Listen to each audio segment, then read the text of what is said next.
One way, it's kind of a fun analogy to try to get some idea of what we're doing and trying to understand nature, is to imagine that the gods are playing some great game like chess, let's say a chess game, and you don't know the rules of the game, but you're allowed to look at the board, at least from time to time, and in a little corner perhaps. And from these observations, you try to figure out what the rules are of the game, what the rules of the pieces moving. So you might discover after a bit, for example, that when there's only one bishop around on the board, that the bishop maintains its color. Later on, you might discover the law for the bishop is it moves on a diagonal, which would explain the law that you understood before, that it maintains its color. And that would be analogous to we discover one law and then later find a deeper understanding of it. Then things can happen. Everything's going good. You got all the laws. It looks very good. And then all of a sudden, some strange phenomenon occurs in some corner.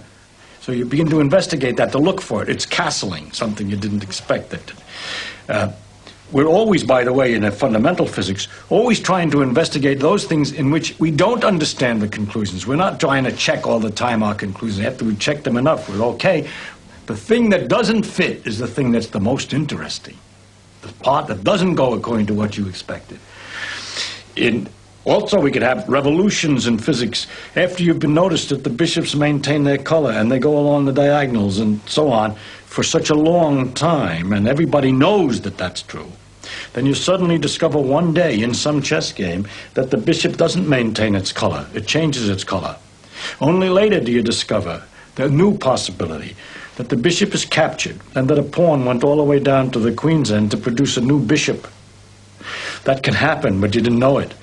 And so it's very analogous to the way our laws are. They sometimes look positive. They keep on working, and all of a sudden some little gimmick shows that they're wrong. And then we have to investigate the conditions under which this bishop change of color happened, and so forth, and gradually learn the new rule that explains it more deeply. Unlike the chess game, though, in the case of the chess game, the rules become more complicated as you go along. But in the physics, when you discover new things, it looks more simple. It appears on the whole to be more complicated because we learn about a greater experience. That is, we learn about more particles and new things. And so the laws look complicated again. But if you realize all the time what's kind of wonderful, that as we expand our experience into wilder and wilder regions of experience, every once in a while we have these integrations in which everything is pulled together in a unification, which it turns out to be simpler than it looked before.